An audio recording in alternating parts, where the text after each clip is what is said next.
Hello, coaches. Welcome back. Coach KW here for another video. I skipped a week, not on purpose. I recorded one of my 9v9 practices with the idea of having a great video for you all. The wind was blowing so hard that it actually moved my GoPro during the practice so that it turned ever so slightly as the practice went along until it was cutting off enough of the field on the far side that you couldn't even see my players. I was super annoyed. I'm going to redo that practice again anyways. So hopefully I'll have that video. It was really a great video I had planned, and best laid plans. Today what I'm going to do is something a little different. We're going to look at 11v11 because eventually we all get there, but two other reasons. First, it's another great example of how a formation doesn't mean it describes how your team is going to play. And why I say this is on one of the Reddit forums I'm an active member in, somebody asked, why can't my team score more playing my 4-3-3? And myself and a bunch of coaches said, that doesn't give us enough information. How do you play your 4-3-3? There's a lots of different ways to do it. What are you telling your players to do when you have the ball? When you don't have the ball? Who's responsible for X, Y, and Z? So I want to do this 4-2-3-1 in the 11v11 as another example of the numbers don't mean anything until you've put definitions behind why it is you're asking your players to do certain things in certain situations.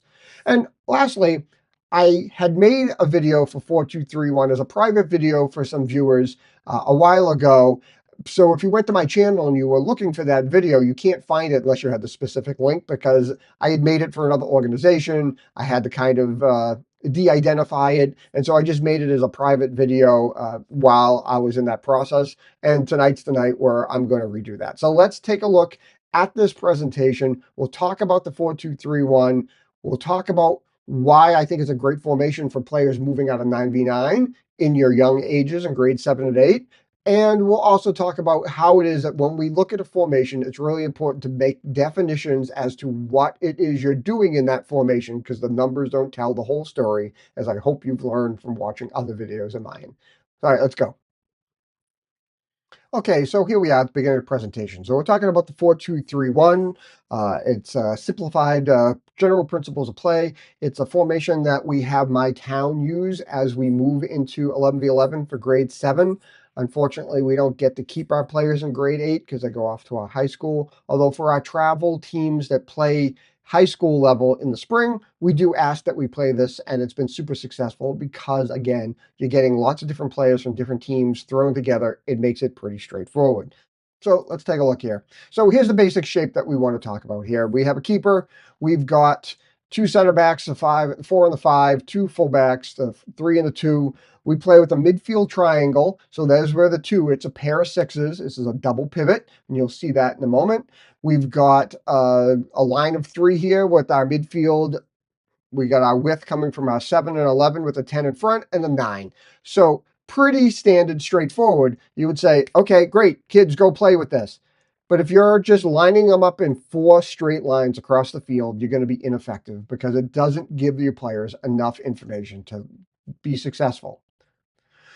So we talk about here now when we're playing out of the back. So again, here's a phase of play that happens all the time as the keeper has the ball. So we're now going to define what we do when we have the ball. So you can see here now our center backs are wide and low. They're closer to the goal, making sure we don't get too wide, because if you take this 5 and you push them out wider, it flattens out the angle to the 3 and the 2. It makes it easier to deal with. Those 3s, of course, we tell them to keep, and the 2, the fullbacks, we keep paint on our shoes, stay wide, move up and down. We've got 2 6s here, and we can drop in or pivot as part of our concept here. And our 7 and 11 are looking for pockets of space, while the 9 staying high, looking for occupy those opposing center back. So again, everybody has a job, everybody has a role.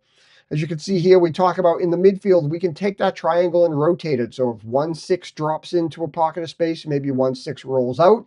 You could even flip the entire triangle so it looks like a 6 and 2 10s, depending on how you want to play the ball out or what the other team does. And again, we're giving those directions to those players to say, in this scenario, when the keeper has the ball, here are your options based on what the other team is doing. So clear, concise directions for your players.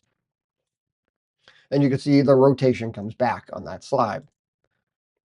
So here now we talk about when we're in possession. So again, we're being definitive in what we're talking about and why we're talking about it. And what we say that when we're using this, we're going to use the position of the ball to guide our player placement. So you can see we've cut the field in half. So we've got a top of the screen and bottom of the screen, so left and right. And we remind everybody that the strong side is the side that the ball is on, and the weak side is the side where the ball isn't. And here are the directions that we deal with. So as we've played and pushed up, you can see here that my center backs are still occupying the center of the field, but you can see here with the double pivot, and I'll draw this line in here, the double pivot, you can see now that 1-6 has dropped in heading towards the back two to make a little triangle, and this 6 has pushed up. At the same time, this fullback has pushed up, and this fullback is dropping back to make a line of 3 across the back. So what we're saying is here is because the ball is up here in this location on this half of the field, these are the things we want our players to do. We've kept our width. Our 10 is still here, 7 is still out there, and 9 is looking to stay on side. But the idea here is what we're trying to do is if the ball swings over, you can see the opposite now. Now that double pivot has happened. We've got those players now swung over. You can see here now this fullback is jumped out and this fullback is tucked back in, and we've slid back over. We're still maintaining our width with our 11 up here, who might even come into this pocket of space. But the idea is, again, it's very simple. The ball dictates what those players do, and they have a clear understanding of what it is that you want them to do here when we're in possession. The idea here is, as we do these things, we're looking to create overloads on one side of the field or the other. So you can see here, because we've now pushed further up the field, and we've now done that full swing inside this circle, we've got 5 attacking players around the ball with support still behind the fact with their center back, the other 6.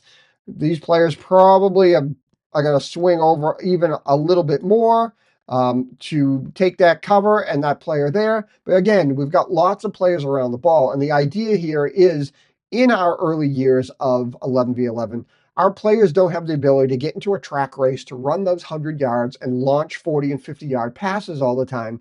We want to use our strengths of what we learned in 7v7 and 9v9 to play possession, to have support around the ball, play with the ball, and try to overload a team to be able to possess that ball. That's what we're trying to do here. Is we're trying to use our strengths, our abilities to counteract the fact that our players, being young in 7th and 8th grade in their first year of 11v11, are going to find that size of the field difficult to deal with from a physical point of view.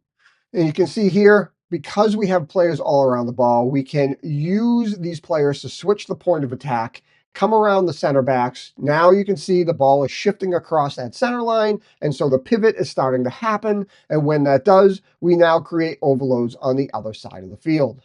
Now, let's talk about when we're in transition, because again, this is a phase of play that we want our players to understand. When we lose possession, because we have so many players around the ball, it gives us a circumstance where counter-pressing becomes very effective. We're usually going to outnumber the other team. So if we lose the ball in our attack here, you can see here, we've got 4 players in a really close proximity to take care of things. In the meantime, we also tell our players what we want from recovery runs from those other positions that are out there. So maybe this fullback was a little further out. We're telling them you're trying to get back in line with your center backs. We're telling this wide player here to keep an eye on their wide player, the 7 that's over here. Again, the 6 in the double pivot, they're trying to get back and into position in this area to help support and cut off any play that might go forward. But again, we're giving them very clear directions in this formation. When we lose the ball, we should have numbers up, and we should try and use that ability to get the ball back quickly while filling in behind to defend. As we drop in, if our counter press isn't successful or we've slowed it down, we have enough time to get ourselves back into shape to now set up in our defensive posture. So now you have a typical back 4 with a front 2 screening in those double 6s, while the 7s and 11s track their wide players to keep those fullbacks or the wide midfielders covered here. So again, they have a set of directions on what to do when they're out of possession, and it's an easy concept to talk about. So now, as we've dropped in, it almost becomes a 4-5-1, and that's what we're telling our players is, hey, we're collapsing into the middle. We're using the double sixes as a screen or a fence in front of our back four. We're maintaining that tightness that a back four should do. Was shifting and sliding as a unit, but those 11 and 7, they're tucking in and taking care of their wide players to try and cover them 1-for-1. And so now we have a really compact defensive unit looking to break out. We still have our 10 and our 9 up and out there as somebody to receive that ball. But again, we've given everybody clear, straightforward direction as to what happens in each phase of play when we're breaking out, transitioning to attack, attacking, transitioning to defense, and then fully in defense. And that's the difference between just saying we play a 4-2-3-1 and here are our principles of play in the 4-2-3-1. That's the big difference that we have here. So again, we talk about in the big picture when we do this presentation for my teams, we talk about our strengths. The roles are clearly defined. The location of the ball dictates what the players are doing. It's balanced. We defend with 5, we attack with 5 in a general sense. It limits the need for extreme fitness, especially for the fullbacks. They don't have to go doing lung busting runs up and down the field to provide width all the way to the opposite penalty area. It's flexible. If you're down a goal, you can invert that midfield triangle, and all of a sudden you have 2 10s and a 6, so you can throw 6 players into the attack in terms of a structure. And if you're up a goal, you can drop that 10 back a little bit as more of an 8 and really limit how far up they go just to provide that 4 and that 3 in the middle. And you're almost now playing a 4-3-2-1 in that sort of shape. And really just, if you really want to do it, you can bring in the 7 and 11 and get that 4-5-1 shape in. We do talk a little bit about the weaknesses here. I'll move my window so it's a little easier to see. It's not as a dynamic in the attacking third because you are sort of working the ball through the thirds and using your overloads. But the whole point is if you can do that and you can find the switch, usually that far player on the opposite side, whether it's that 7-11, is usually an acres of space. If you've overloaded that side, you're going to pull defenses over to the ball. If you can play through your 10 or your 9 and get to that wide player, we've had tremendous success because that player now is making a free diagonal run into the box or at least towards the box. And now as the rest of the defense pulls over, your players who are overloading one side of the field now can come up in mass and really provide multiple options in the box for crosses, pullbacks, et cetera, et cetera. Where this formation really succeeds is if you have at least 4 smart, disciplined players for the 2 and the 3, the 2 fullbacks to know when to seesaw back and forth, and the same for the double pivots, the 2 sixes, to make sure that they know to stay home, to make that pivot back and forth, maintaining that structure in the field. That's where you need about 4 players to really kind of have their wits about them and understand the game. And that counter press obviously has to be coordinated because if just one player goes, it's easy to play through. So again, in summary, we have here our basic concept, 4-2-3-1. We've got that midfield triangle, which is what we're focusing on. And we're talking about how it works almost like a snowplow in defense to push the play out wide and make it predictable. But again, we have given a job to everybody in this formation so that we know what to do when we have the ball, when we lose the ball, when we're defending our area, and when we win the ball. So there you have it, kind of a 3-in-1 video. We talk about the 4-2-3-1, so we understand a little bit about 11v11 tactics. Again, I really strongly recommend this formation for young players going into 11v11 for lots of reasons, as we talked about there, but really because it uses the strengths of those players that we built through 7v7 and 9v9, playing and staying connected and playing the ball and playing possession. It just means they can continue to use those skills on a bigger field without having to deal with the double the size from 9v9 and having to deal with 70-yard runs and 60-yard passes, which they're just not ready yet in grade 7 and 8.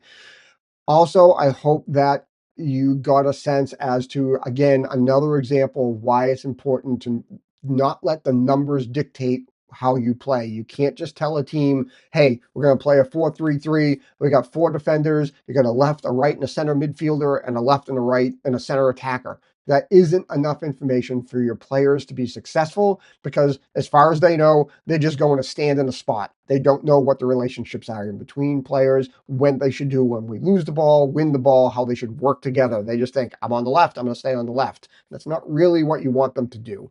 And lastly, having that clear, concise plan in all four phases of the game: defending, transitioning to attack, attacking, and transitioning to defense. If you can have those rules and responsibilities for your players, you'll be much more successful, because all your players will be on the same page. They'll know what to do. Well, I hope you enjoyed this. I hope it's super useful for you. If you get any comments or thoughts about it, I'd love to see them. Again, subscribe, like, share. Everybody's been fantastic about that. Sorry about last week. I'll be back to at least another 99 video with playing out of the back once I re-record that video. I have some other stuff that I want to do as well. It is the season. We're into our third game here. We've lost one and tied one. We've moved up a division, so it's a good challenge for my boys. But anyways, until next time, I hope you're enjoying your season of wherever it is in the world that you're doing it. Until next time, I'll see you out in the city fields. Bye-bye.